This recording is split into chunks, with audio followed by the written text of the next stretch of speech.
ఓం అస్మద్గురుభ్యో నమః. ధనుర్మాసోత్సవంలో మరొక మహోత్సవాన్ని మనం జరుపుకుంటూ ఉంటాం శ్రీ వైష్ణవ సంప్రదాయ ఆలయాలలో. దానినే వైకుంఠ ఏకాదశి, ముక్కోటి ఏకాదశి, మోక్షోత్సవము అని.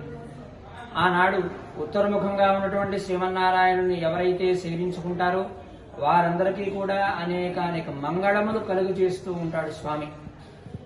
ఆనాడే ఎందుకు ఉత్తరముఖంగా ఉన్నటువంటి ఉత్తర ద్వారంలో ఉన్నటువంటి శ్రీనివాస స్వామిని సేవించుకోవాలి అంటే దానికి ఒక ప్రస్తావన చెప్పబడింది.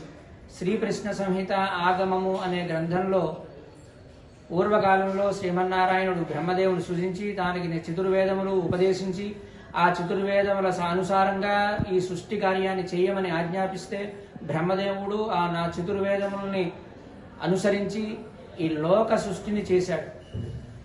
అలా లోకాన్నంతటినీ కూడా నేనే సృజిస్తున్నాను అని ఎప్పుడైతే గర్వం ఏర్పడిందో బ్రహ్మదేవునికి, దాని ప్రభావం చేత శ్రీమన్నారాయణుని యొక్క చెవుల నుండి ఇద్దరు అసురులు పుట్టుకొస్తారు.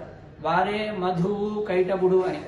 వారు బ్రహ్మదేవుని బాధిస్తూ ఉంటే ఆ బ్రహ్మదేవుడు బోరున విలపిస్తూ శ్రీమన్నారాయణుని ప్రార్థిస్తే శ్రీమన్నారాయణుడు వచ్చి ఆ మధుకైటబులతో, ఎందుకు ఆయన్ని బాధ పెడుతున్నారు మీరు, మీకు ఒక వరం ఇస్తాను కోరుకోండి అంటే, నువ్వు మాకు వరం ఇచ్చేది కాదయ్యా, మేమే నీకు వరం ఇస్తాము, 1 మాసము రోజులు మాతో యుద్ధము చేయాలి నువ్వు అనగా శ్రీమన్నారాయణుడు అంగీకరించి వారిని 1 మాసం రోజులు మధుకైటవులతో యుద్ధాన్ని చేసిన తర్వాత వారు సంతసించి, పరమాత్మ నీవు మా మాటను అనుగ్రహించి యుద్ధం చేశావు, ఇక మేము నీ చేత సంహరింపబడతాము అంటే వారిని సంహరిస్తాడు పరమాత్మ. అయితే వైకుంఠంలో ఉన్నటువంటి స్వామి ఉన్న నగరంలో 4 దిక్కుల 4 ద్వారములు ఉంటాయి. ప్రధాన ద్వారంగా తీసుకువెళ్ళడానికి కొన్ని నియమములు ఉన్నాయి కనుక ఈ మధుకైటవులనే అసురులిద్దరిని కూడా ఉత్తర ద్వారంలోంచి, ఆ వేళ ఉత్తర ద్వారం యొక్క తలుపులు తెరచి ఆ ఉత్తర ద్వారంలోంచి వారిని తన లోకానికి తీసుకుని వెళతాడు పరమాత్మ.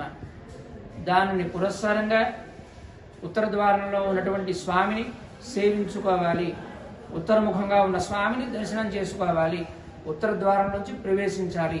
అలా ఎవరైతే ఈ లోకంలోని వాళ్ళందరూ కూడా ఉత్తరముఖంగా ఉన్నటువంటి శ్రీనివాస స్వామిని సేవించుకుంటారో వారికి అనేక మంగళములు కలుగుతాయి అని. 30వ తారీఖు మంగళవారం నాడు వైకుంఠ ఏకాదశి, ముక్కోటి ఏకాదశి సందర్భంగా మన MVP కాలనీ సెక్టర్ 6లో ఉన్నటువంటి శ్రీ వెంకటేశ్వర స్వామి యొక్క దివ్య సన్నిధానంలో వైకుంఠ ఏకాదశి ఉత్తర ద్వార దర్శనం తెల్లవారుజామున 5 గంటల నుండి మధ్యాహ్నం 1 గంటల వరకు కూడా అందరికీ లభిస్తుంది. స్వామి అనుగ్రహం తప్పక అందరి మీద ఉంటుంది. జై శ్రీమన్నారాయణ.